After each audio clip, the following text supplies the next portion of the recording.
श्री स्वामी समर्थ अध्याय 19.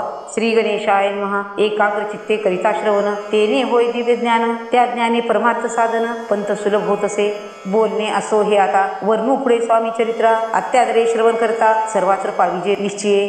प्रसिद्ध आळंदी क्षेत्री, नामे नरसिंह सरस्वती, जयाची सर्वत्र ख्याती अजरामर राहिली.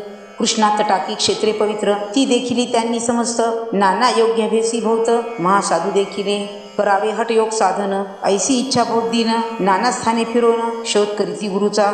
जपी तपी संन्यासी असंख्य देखिले, ज्ञान तयाचे पाहिले, कित्येकाचे चरण धरले, परी गेले व्यर्थची. एके समयी अक्कलकोटी, स्वामी दर्शन इच्छा धरून पोटी, आले नरसिंह सरस्वती, महिमा श्रीचा ऐकोनी.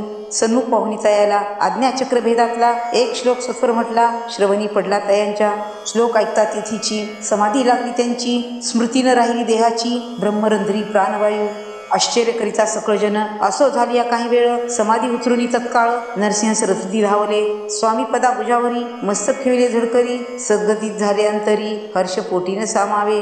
उठून या करती स्तुती, धन्य धन्य हे इतिमूर्ती, केवळ परमेश्वर असती, रूप घेती मानवाचे. स्वामी कृपा आज झाली, तेने माझी इच्छा पुरली, चिंता सकल दूर झाली, कार्यभाग साधला.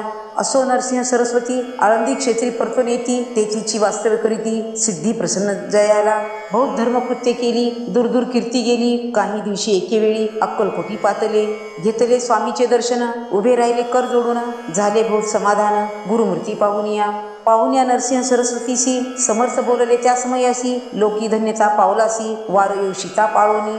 ती द्यावे सोडूनी, तरीच श्रेष्ठत्व पावसी जनी, मग सहजशी सुरभवनी, अंती जासी सुखाने. ऐकोनी समर्थाची वाणी, आश्चर्य वाटले सकला मुनी, नरसिंह सरस्वती स्वामी असोनी, विपरीत केवी करतील. परी अंतरीची खून, येती तत्काळ जाणून, पाहू लागले अधोवदन, शब्द एकन बोलवे. असो तेव्हापासूनी, सिद्धी दिधली सोडूनी, येऊनी राहिले स्वस्थानी, धर्मकृत्ये भोग केली. यशवंतराव भोसेकर, नामे देव मामलेदार, त्यासी ज्ञान साचार, समर्थ कृपेने झाले. वासुदेव फडके ब्राह्मण थोर, ज्याची प्रसिद्धी सर्वत्र, इंग्रजी अंमलात अनिवार, होण्या बंड केले ज्याने. समर्थाची कृपा होता, इच्छित कार्य साधील तत्वता, ऐसे वाटले त्याच्या चित्ता, दर्शनाते पातला. स्वकार्य चिंतोनी अंतरी, खडक दिदले स्त्रींच्या करी, म्हणे मजवरी कृपा जरी, तरी खडक हाती देतील. जाऊनी बसला दूर, स्त्रीनी जाणिले अंतर, त्याचे पाहुणी कर्मघोर, राजगृह मानसी. लगबगे उठली स्वारी, सत्वर आली बाहेरी, तरवडाचे झाडावरी, तलवार दिली टाकोनी. कार्य आपण योजिले, ते शेवटा न जाय भले, ऐसे समर्थ दर्शविले, म्हणून न दिले खडक करी. परी तो अभिमानी पुरुष, खडक घेऊनी तसेच, आला परस्वस्थानास, झेंडा उभारिला बंडाचा. त्यात त्यासी यश न आले, सर्व हेतू निष्फळ झाले, शेवटी परिपत्य भोगले, कष्ट गेले व्यर्थची.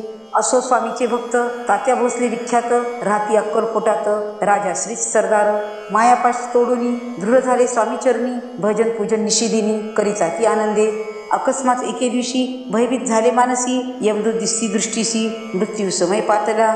पाहुण्या विपरीत परी, स्त्री चरण धरले झडकरी, उभा राहिला काळदुरी, नवलपरी झाले. दीनवदन होऊनी, दृढ घातली मिठी चरणी, तात्याकरिता विनविनी, मरण माझे चुकवावे. ते पाहुनी श्री समर्थ, कृतांतासी काय सांगत, हा असे माझा भक्त, अविषयाचे न सरले. पैल तो वृषभ दिसत, त्याचा आज असे अंत, त्यासी न्यावे ना त्वरित, स्पर्श याते करू नको. ऐसे समर्थ बोलले, तोची नवल वर्तले, तत्काळ वृषभाचे प्राण गेले, धरणी पडले कलेवर.